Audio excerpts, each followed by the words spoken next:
그리스의 아테네. 활력이 넘쳐나는 통상과 문화의 도시입니다.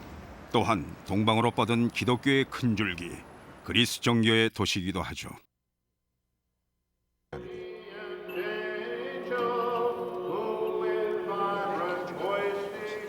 그러나 이곳에 지금은 그 부슬기만 남아 애를 태우는 또 다른 세계가 있었습니다.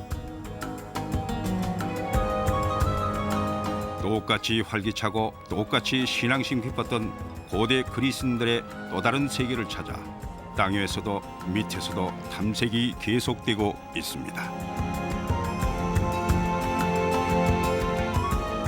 그들이 남긴 그리스 신화는 우리 현대인들에게도 그 세계의 속내를 고스란히 털어놓고 있습니다. 저마다 특별한 권능을 지닌 수많은 남녀 신들을 등장시켜 각자의 내력과 활동을 엮어내고 있는 그리스 신들의 이야기는 성서시대가 열리기 훨씬 전부터 입담 좋은 이야기꾼들에 의해 수천 년 동안 전해져 왔습니다. 무척이나 어려운 일이긴 하지만 사람들은 늘 옛날은 어땠을까 상상들을 하죠. 어려서 좋아했던 신들 이야기라면 두통을 앓던 제우스 머리에서 아테나가 나왔다는 이야기를 한참 동안 신기한 기억이 나는군요. 아폴로는 아주 거칠고 사나운 젊은이였다가 질서와 음악, 예술의 신이 됐다는 게 인상적이었어요. 화가 나면 지진을 일으켰다는 포세이돈도 흥미로웠고 우리 수도의 수호신이자 평화를 애호한 아테나도 좋아했죠. 모든 것을 주재한 으뜸신은 하늘과 천둥번개의 신 제우스였습니다.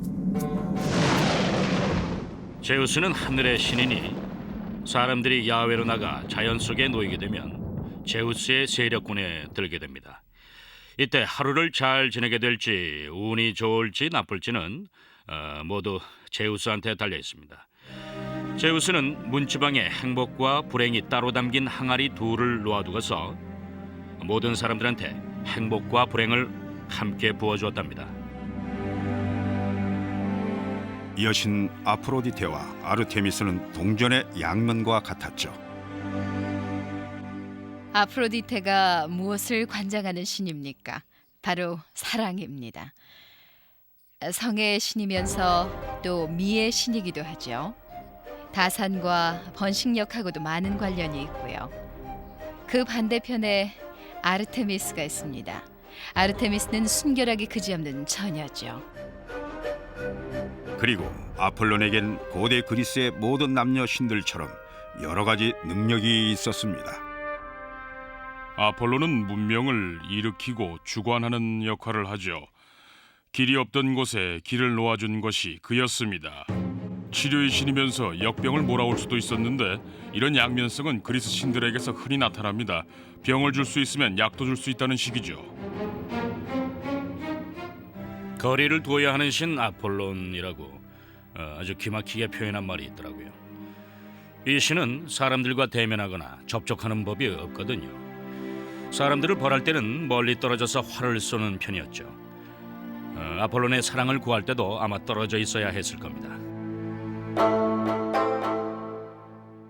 옛 그리스 사람들이 힘든 세상살이에서 의미를 찾고 믿음을 구하면서 이 신들도 같이 진화해 갔습니다. 신들의 이야기는 고대 그리스가 다른 문명들과 접촉함에 따라 윤색되고 변화됐습니다. 그리스에 사람이 살기 시작한 건 기원전 7만 년 무렵부터였고 그 후 중동 지역과 북방 이민족의 침입이 잇따랐습니다. 이때마다 침략자들과 함께 그들의 신도 쳐들어왔죠. 하지만 이교의 신들은 기존의 신들을 몰아내지 못하고 겹겹이 애워싸 한 덩어리가 됐어요. 그러다 보니 그리스 신들은 그야말로 여러 문화, 그중에서도 주로 중동 문화와 혼합이 됐죠. 그리스 신들은 인근 여러 민족들의 요소가 뒤섞여 있기 때문에 지중해 주변 사람들이 섬기던 여타의 신들과는 확연히 구분될 정도로 큰 차이가 있습니다. 예를 들어서 켈트인이나 이탈리아인들의 종교에서 주축이 됐던 신들하고는 아주 많이 다르거든요. 그리스 신들의 이야기는 입에서 입으로 전해져온 것이 기원전 750년경에 체록되면서 집대성됐습니다. 이것이 한 작가의 업적인지 여러 사람들이 공동 작업을 한 결실인지를 놓고 학자들은 의견이 분분하지만 일반인들은 호메로스 한 사람의 역작으로 믿고 있습니다. 지금까지 알아낸 바로는 그리스 신화가 널리 알려지기 시작한 건 호메로스 시대인 기원전 750년 무렵이었습니다. 호메로스가 등장하면서 그리스 신화가 만들어지고 신들이 탄생하게 되는 거죠.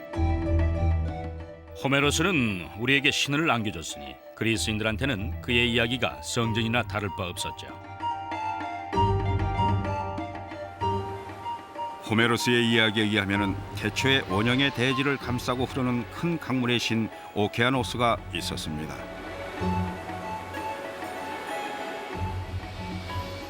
함께 등장하는 또 한 존재는 최초의 어머니라고 불리우는 테티스였죠. 그 두 신이 결합함으로써 고대 그리스인들의 남신과 여신을 탄생시키는 하나의 가문이 열립니다. 호메로스 이후 50년쯤 지나 시인 헤시오도스가 쓴 신들의 계보에도 그리스 신들의 탄생에 대한 글이 들어 있습니다. 그러나 헤시오도스가 그린 태초의 모습은 호메로스와는 달리 카오스라 불린 초자연적 존재에서 시작되는데 이때의 카오스는 혼돈이 아니라 텅 비어 있다는 의미였습니다. 먼 옛날 카오스가 있었어요. 그리고 카오스 후에 대지의 여신 가이아가 있었죠. 가이아는 하늘인 우라노스를 남편으로 맞아들입니다.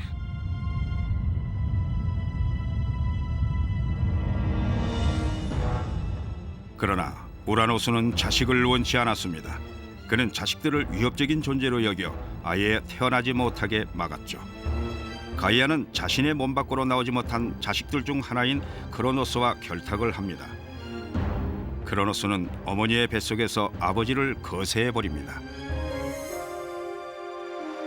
우라노스의 절단된 생식기는 바다로 떨어지고 놀랍게도 거기서 사랑의 여신 아프로디테가 탄생하죠. 이런 이야기들이 그리스 신화를 엮어가는데 신화를 가리키는 그리스 단어의 본래 의미는 진실이 아닌 말이었습니다.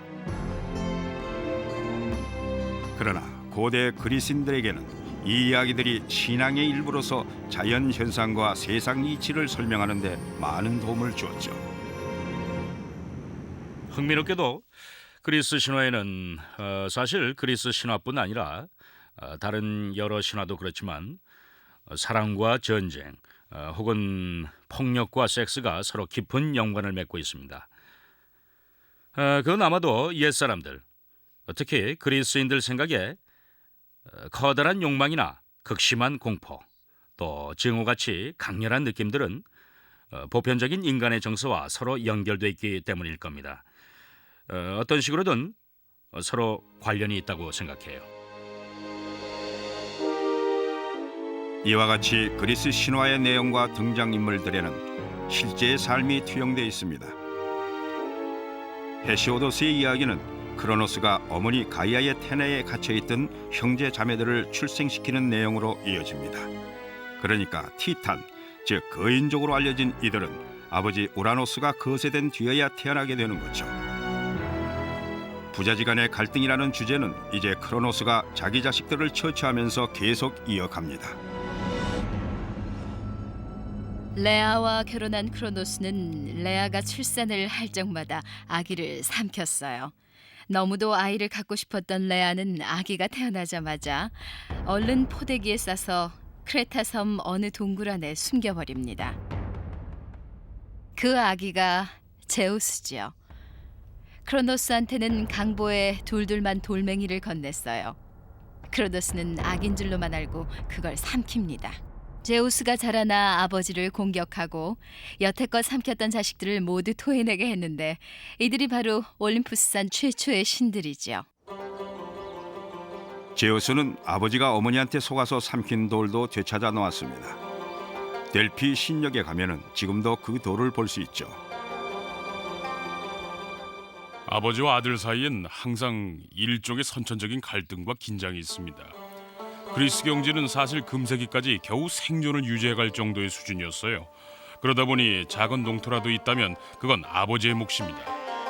아버지가 집에 들어 앉거나 세상을 뜨기 전까진 맏아들이라 해도 아무 권리가 없죠. 두 사람 사이엔 상속과 권한을 놓고 중요한 이해관계가 개입돼 있어요. 제우스가 아버지로부터 형제 자매를 구출한 후 올림포스 산은 그들 차지가 됩니다. 제우스 일행은 이곳을 거점으로 아버지와 삼촌 숙모에 맞서 세상을 장악하기 위한 싸움을 벌이죠. 마침내 올림포스 신들이 티탄족을 무찌르고 나자 하늘의 신이기도 한 제우스는 그들의 왕으로 인정받습니다. 아직까진 인간이 등장하지 않았지만은 이제 곧 세상을 어지럽히며 도발을 일삼는 인류가 출현하게 됩니다.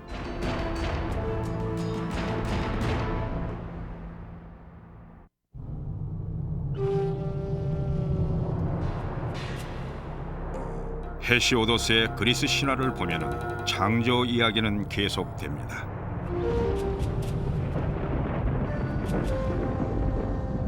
여러 세대에 걸친 신들 간의 싸움은 모두 인류가 우주에 나타나기 전에 벌어진 일이죠.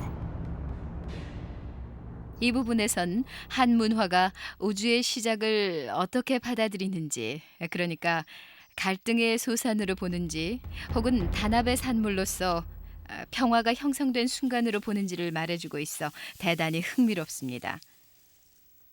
개인적으로 전 그리스 신화를 연구하고 또 가르칠 때마다 끈질기게 이어지는 이런 대립에 압도당합니다.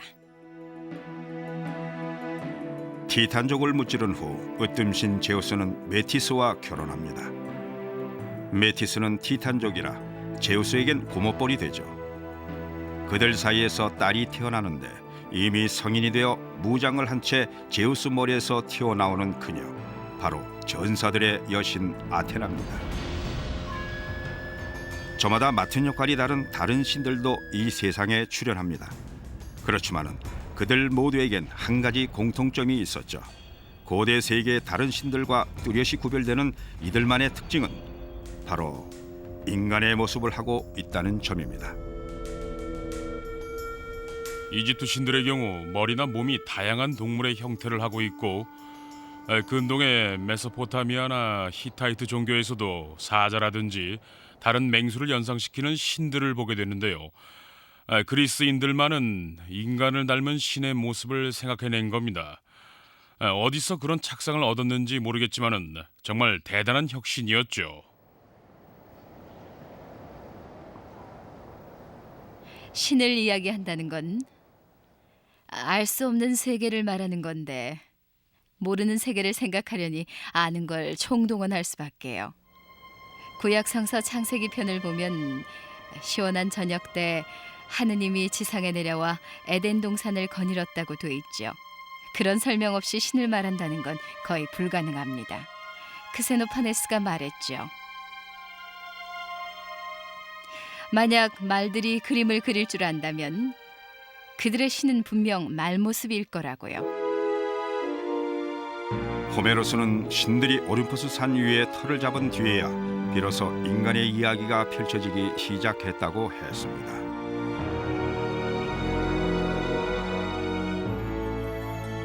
구약이 전하는 창세기 이야기에는 하느님이 인간을 마지막으로 창조하고 이 땅의 모든 생물을 지배하도록 했다고 나와 있죠.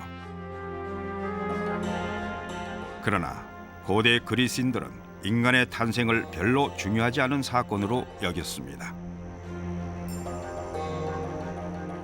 그리스인들의 우주관이 인간 중심적이긴 하지만 인간에 대한 이들의 견해는 나중에 덧붙여 놓은 수준에 불과했습니다.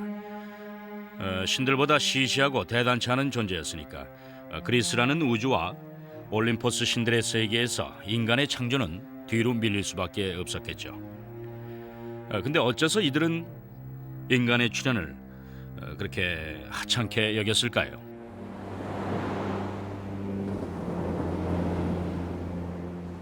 인간 중심이 되다 보니 언제나 어디서나 늘 있는 존재라고 생각하고 당연시한 결과일 수도 있습니다만은 정말 알 수 없는 문제입니다. 그리스 신화는 그리스 사람들이 바라본 인간과 주변 세계의 관계를 반영한 것이라고 봅니다. 그들은 인간이 만물의 중심이라고 생각하지 않아요. 인간 자신이 이미 창조된 세계의 조화를 이루며 살아가야 한다는 생각을 갖고 있죠. 이것이 다른 문화의 신앙 체계와 크게 대비되는 점입니다. 신들의 세계가 열리면서 인간의 창조에 대한 다양한 이야기가 그리스 신화에 들어오지만 그 어느 것도 인류의 출발을 호의적으로 그리고 있진 않습니다. 우린 땅바닥에 개미처럼 살면서 날이 더운지도 추운지도 모르고 읽을 줄도 들을 줄도 생각할 줄도 모르는 보잘것없는 벌레. 경멸받아 마땅한 존재였어요. 호메로스의 인간 창조편에는 프로메테우스 신이 진흙으로 최초의 인간을 빚어 생명의 숨결을 불어넣어 준 것으로 되어 있습니다. 한편 헤시오도스에 따르면 제우스가 금, 은, 청동, 철의 네 인종을 차례로 창조했죠. 각 종족은 인간이 처한 각기 다른 상황을 상징하고 있는 듯합니다.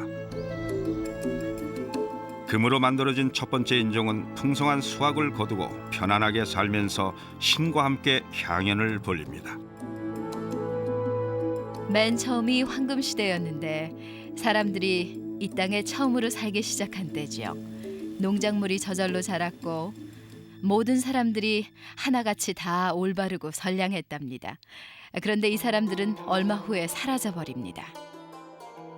이들 황금 인종은 그야말로 낙원 같은 곳에서 완벽한 삶을 살았던 모양이지만 그냥 사라지고 맙니다.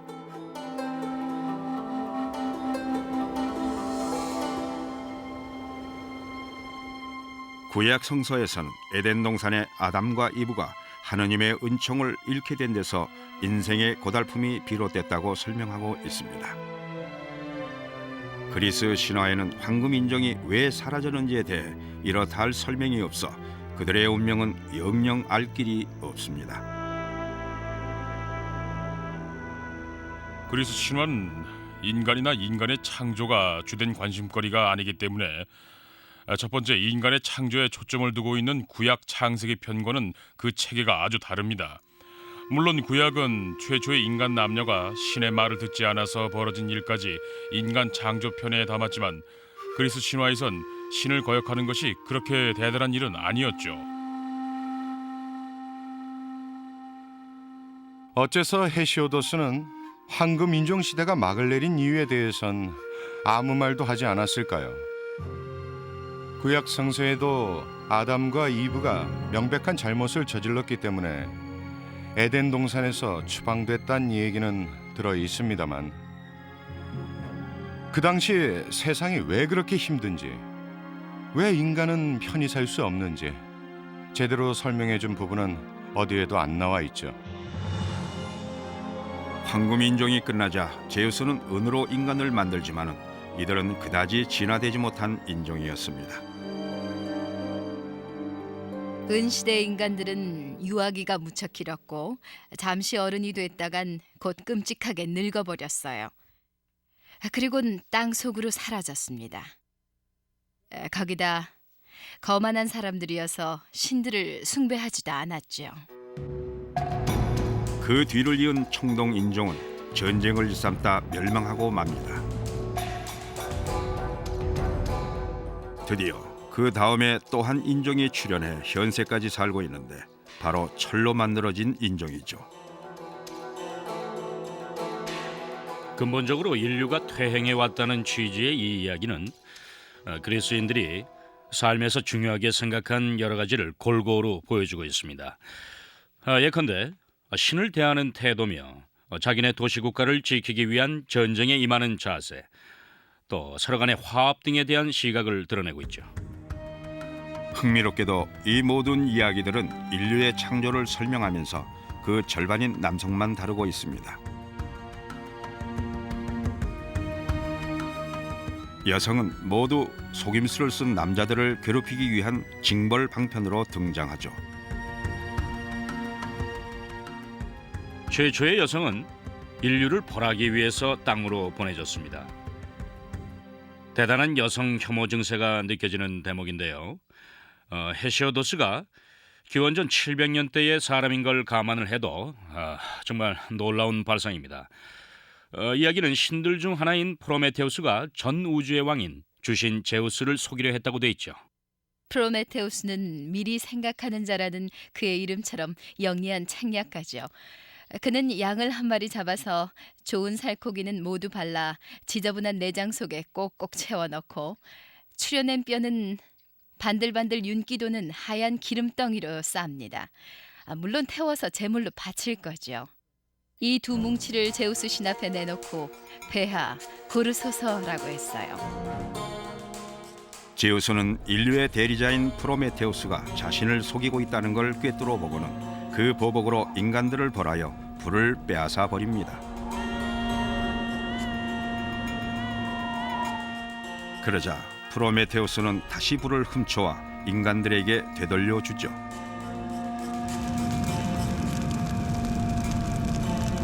제우스는 불을 훔쳐낸 프로메테우스의 죄를 인간들에게 물어 그 값을 치르게 할 셈으로 새로 여자 한 명을 만들어서 땅으로 내려보냅니다. 제우스는 인류에게 보낼 이 재앙을 그냥 주지 않고 아름다운 재앙이란 이름을 붙여서 주었죠.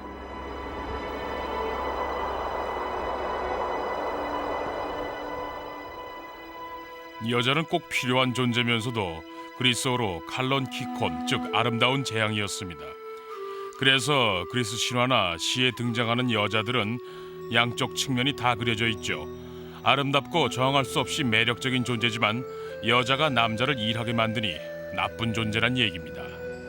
그리스 신화 곳곳에서 여자들이 남자들에게 필요한 존재란 사실을 무기 삼아 남자들을 위협하고 있다는 투의 내용이 반복적으로 강조되고 있는 걸 볼 수 있어요. 자식을 낳아야 하는데 그 때문에 여자들에게 주도권을 빼앗길까 봐 몹시 두려워서 전전긍긍하고 성적 매력에 압도당할까 봐 여성들을 위험한 존재라고 생각한 걸로 보입니다.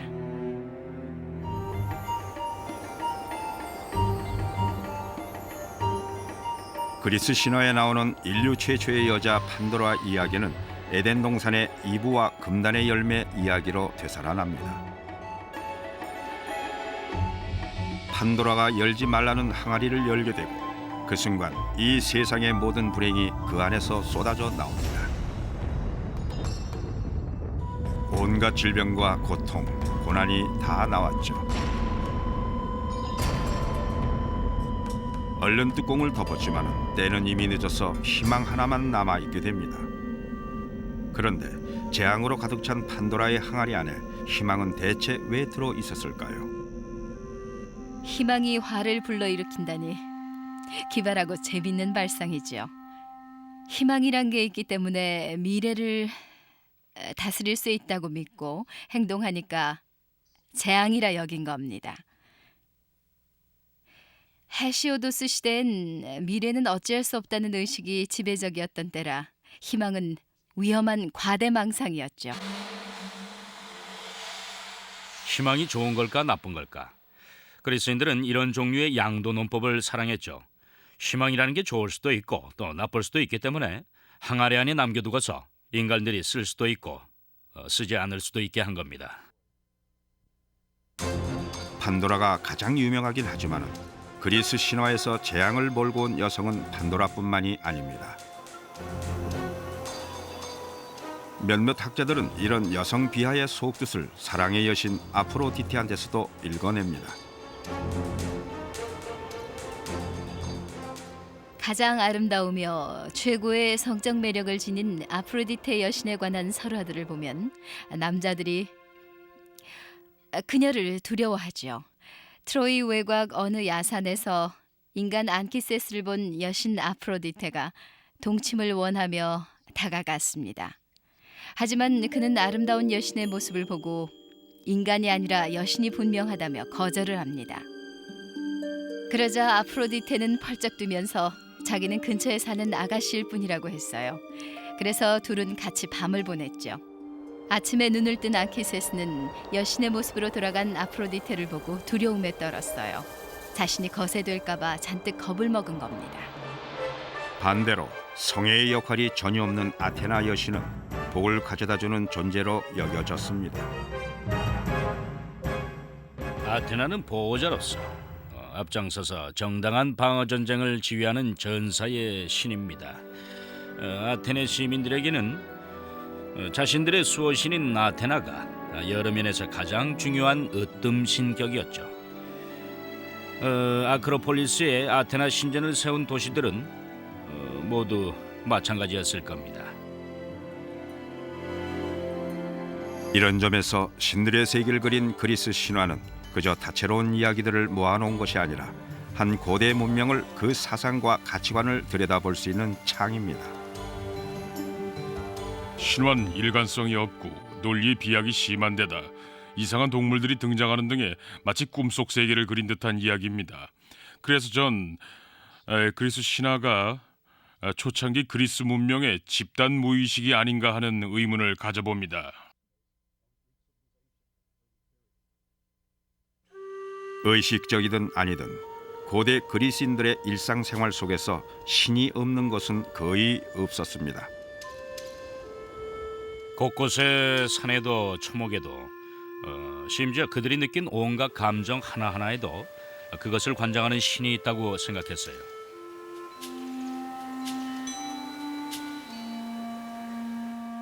그리스인들의 종교는 처음부터 그 환경에 반응을 보인 점이 독특하고 흥미롭습니다. 일례로 님프만 해도 물의 요정이 있고 산에 사는 요정, 나무의 요정들이 다 따로 있죠. 하천도 일종의 신성한 힘을 가진 숭배 대상이었어요.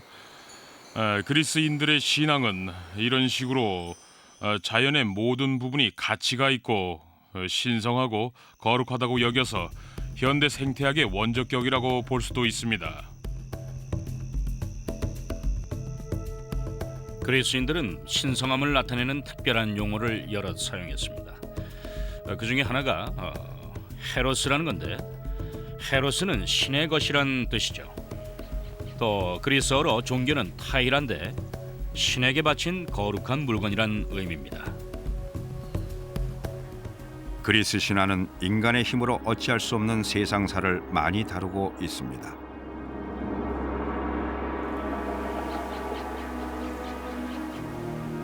겨울이 생긴 건 데메테르 여신의 딸 페르세포네가 하데스 신의 지하 세계로 잡혀가서 그의 신부가 돼야 하기 때문이라는 시기죠.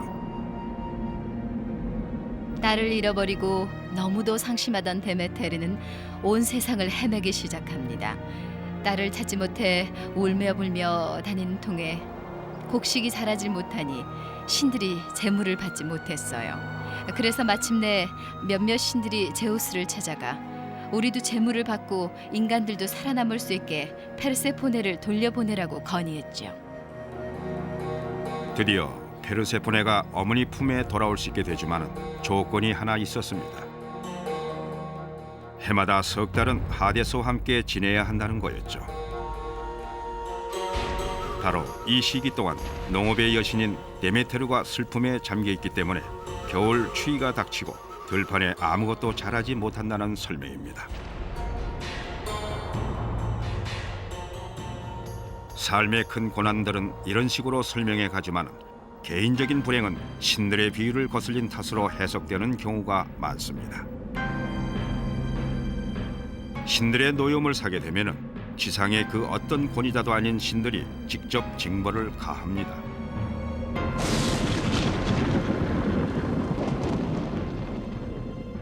그리스어에는 다시디노미아라고 신들에 대한 두려움과 존경심을 의미하는 단어가 있습니다. 이건 좋은 뜻으로 쓰인 거죠. 인생살이란 불확실한 것 투성이니 별일 없이 무사하려면 갖은 노력을 다해서 신통력 있는 존재는 모두 자기 편에 둬야 하거든요. 가뭄이라도 들면 굶어 죽기 십상인 그런 세상에서 그저 닥치는 대로 살 순 없었겠죠.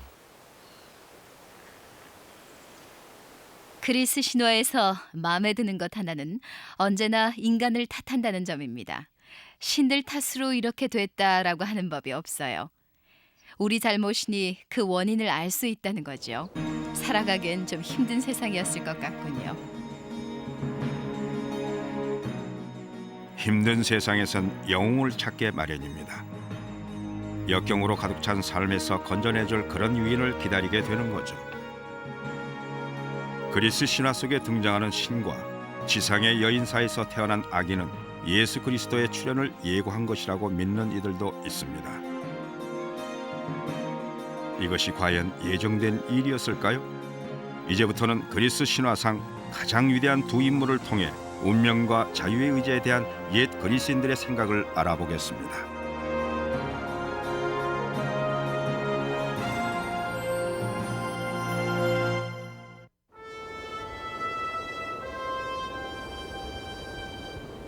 그리스 신화에서 가장 유명한 인물 중 한 사람인 헤라클레스는 인류 역사의 중심축을 이루게 될 사건의 털을 닦아 놓았다고 볼 수 있습니다. 헤라클레스는 으뜸신 제우스가 지상의 한 여인에게 반해 태어나게 되죠.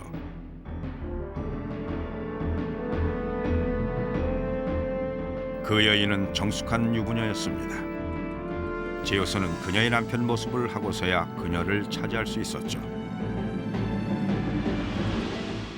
제우스 자신이 누이 헤라와 결혼한 유부남이라는 사실에서 이 일은 더욱더 무도하게 느껴집니다. 그리스인들은 신들이라고 해서 항상 정직하거나 항상 윤리적이지 않다는 생각을 수세기 동안 해왔는데 그 생각은 나름대로 일리가 있는 것 같습니다. 신들이 인간적이라 해도 훨씬 더 풍족하고 막강하며 대단한 능력을 지닌 데다 영원히 죽지도 않으니 어떤 행동을 하건 그 결과에 책임지지 않아도 됐죠. 하지만 인간은 그렇지 못합니다. 윤리적으로 행동해야 하고 언제나 자기 행동의 결과를 생각해야 하는 부담은 신들이 아닌 인간들 몫이죠.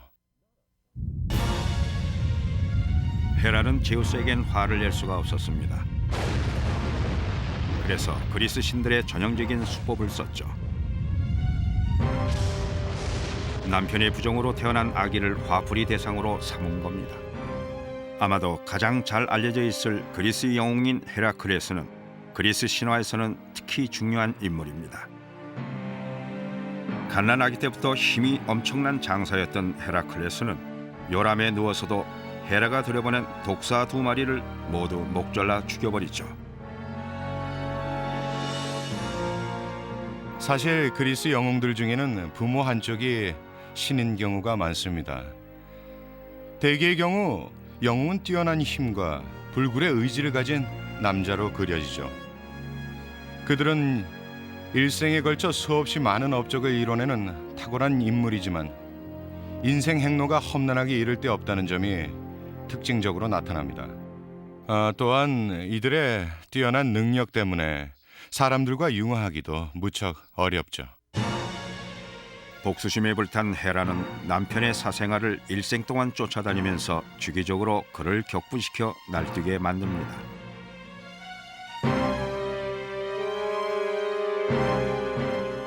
헤라클레스는 이때 저지른 살인과 난동을 깊이 뉘우치며 폭군과 괴물을 처치하는 일대의 모험을 감행함으로써 회개합니다.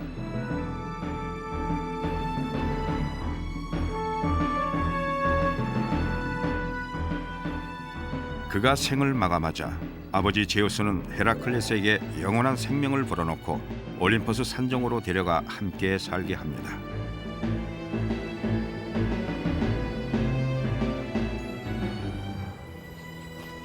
이 헤라클레스 얘기가 수세기 후에 그리스인들에게 새로운 신앙을 전해준 사도 바오로의 등장을 예정했을 수도 있습니다.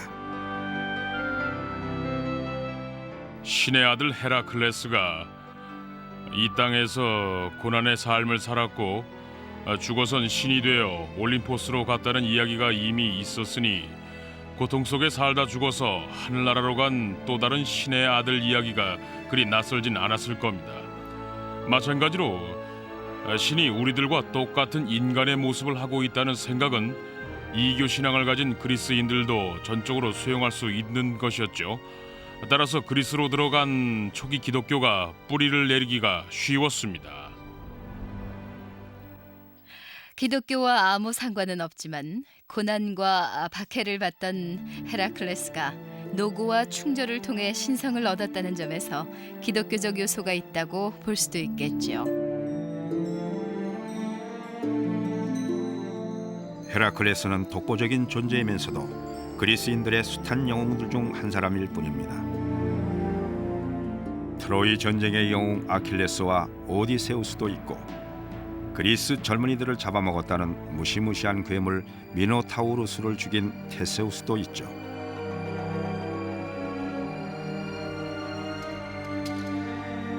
그러나 영웅들이 반드시 신의 자손이어야 한다는 건 아닙니다. 또한 오늘날 우리가 영웅이라고 할 때 떠올리게 되는 타인들을 위해 크나큰 위험을 무릅쓴다는 요소를 갖출 필요도 없었죠. 옛 그리스인들에겐 결과가 어떻든 평범한 삶의 끈을 끊는 자가 영웅이었습니다. 영웅의 아버지나 어머니가 신일 필요는 없었습니다. 영웅이라고 해서 선행을 베풀 필요도 없었고요. 그러니 뭔가 비범한 업적을 이루고 그것을 인정받으면 되는 것이었죠. 영웅이 할 수 있는 비범한 일이란 게 많은 적을 죽인다든지 심지어는 신탁을 받는 이상한 형식을 거쳐 자기 동족을 죽이는 것까지도 포함될 수 있었습니다. 영웅이란 위험하면서도 유별나고 두드러져야 하지만 반드시 착한 사람일 필요는 없었죠. 영웅들은 스케일이 큰 인간이 된다는 게 어떤 건지를 보여주는 존재입니다. 그들은 인간이 지닌 최고의 잠재 능력을 보여주며 동시에 인간의 연약함도 부각시키죠.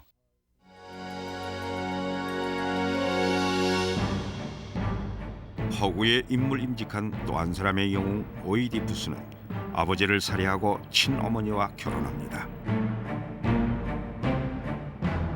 자신을 덮친 그 끔찍한 운명이 제 몫을 다하자 그는 스스로 두 눈을 멀게 하고 구원을 찾습니다. 이것은 부모 자식 간의 감정에 들이온 그늘을 언급한 옛날 이야기입니다. 그리스 신화, 더 나아가 그리스 문화에는 아버지와 아들 사이에 빚어지는 갈등에 대한 관심이 면면히 이어져 왔습니다. 지그문트 프로이트는 이 점을 간파했고 오이디푸스 이야기를 채택해서 오이디푸스 컴플렉스 이론을 전개시켰죠. 또 그리스인들이 두려워하면서도 동시에 현실로 받아들인 세대 간의 갈등도 전통과 나란히 이어져 왔다고 생각됩니다. 오이디푸스와 부모의 이야기는 아주 오래된 또 하나의 물음을 던져놓습니다. 인간의 삶은 가는 길이 미리 예정된 것일까요? 아니면 인간들에겐 자유의지를 행사할 힘이 있을까요? 오이디푸스는 아버지를 죽이고 어머니와 결혼하게 된다는 운명을 아무 이유도 없이 그냥 짊어지게 됩니다. 아버지로만 알고 있던 코린토스의 왕이 친아버지가 아니라는 사실을 알게 된 오이디푸스는 나는 우연의 자식이로구나 하고 말하죠. 여기서 그가 말하는 우연이란 아무 예정에도 없이 그저 어쩌다 일어난 일을 의미합니다. 이야기가 끝날 무렵에 가면 그의 모든 행위는 예정되어 있던 그대로라는 게 밝혀지죠. 그가 우연히 태어났다 해도 그 또한 그의 운명이었던 것입니다. 인간 오이디푸스는 선택을 했어요. 아버지를 죽이고 어머니를 아내로 맡게 될 운명임을 알게 되자 자기가 양자인 줄도 모르고 집에서 멀리 달아났죠. 그리곤 길에서 만난 친아버지를 죽이고 도시로 들어가 어머니와 결혼을 해요. 집을 떠나온 건 자신의 선택이었어요. 끔찍한 폐륜을 저지르지만 의도적인 건 아니었죠. 운명이 시킨 게 아니었습니다.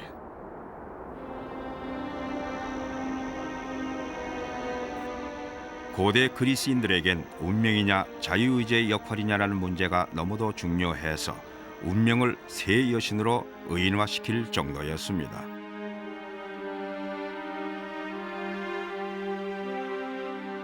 호메로스의 시를 읽어보면 두 가지 이야기가 나옵니다. 그 하나는 운명의 여신이 셋인데 이름이 클로토, 라케시스, 아트로포스죠. 각각 시를 잣고 길이를 정하고 늦춰주지 않는다는 뜻입니다. 사람이 태어나면 운명의 여신들이 생명의 시를 자아주어 삶이 언제 끝날지를 결정짓습니다. 다른 하나는 운명이 신들보다 더 높다는 것으로 신들이 운명에 복종한다는 구절이 여럿 나와 있죠.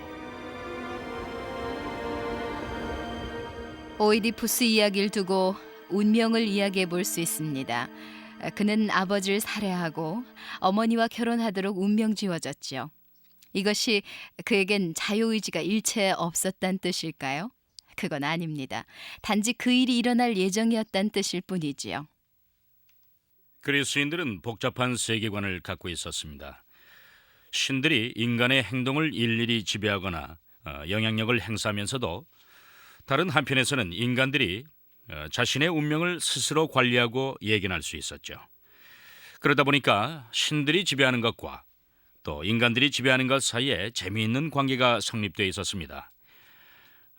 그들은 바로 이 모함을 사랑했던 거죠.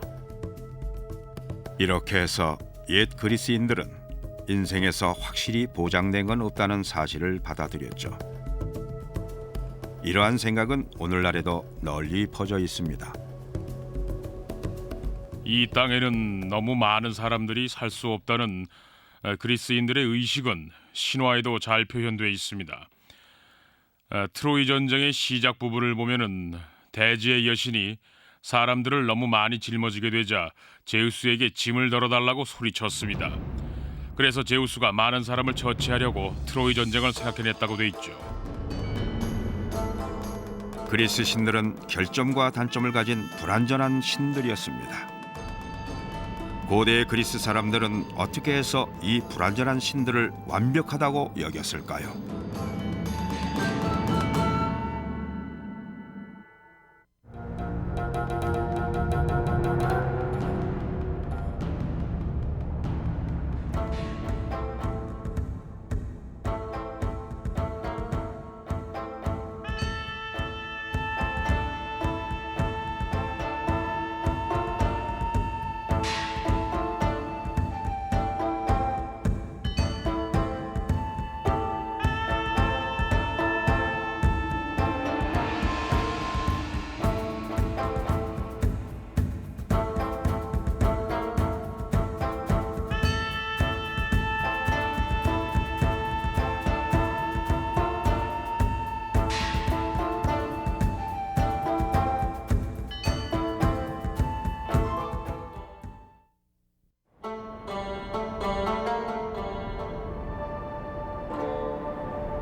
그리스 남녀 신들의 이야기는 영혼성을 지녀 현대를 사는 우리들에게까지 전해졌습니다.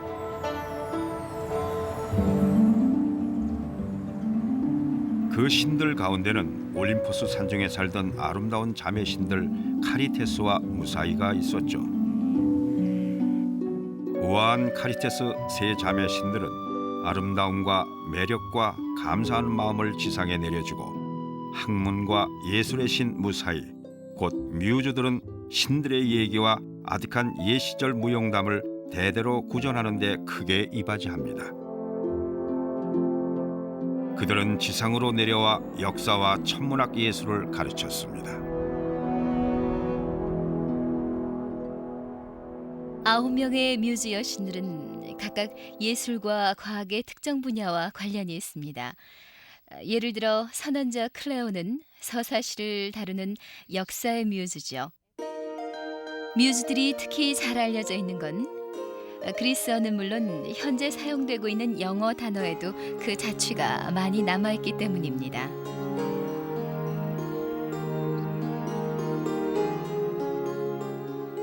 그리스 신화는 사람들이 중요하다고 여기는 것들을 다루고 있는 이야기입니다. 그렇지 않다면 이토록 오래 남아있지 못했겠죠. 설화가 수천 년에 걸쳐 계속 전해지려면 어느 시대 사람이 들어도 의미가 있는 그런 내용이어야 합니다. 신의 흔적은 도처에 남아 있습니다. 그리스 사람들에게 신들은 그들이 경작하는 들판과 부양하는 자식들만큼이나 현실적이었죠. 도시 전역에 있던 작은 성소와 신들에게 봉헌된 건물들, 그리고 대규모 신전들의 수를 보면 그리스인들의 굳건하고 열성적인 신앙심을 알 수 있습니다. 인생살이를 불확실한 것으로 본 이상 아무 탈 없이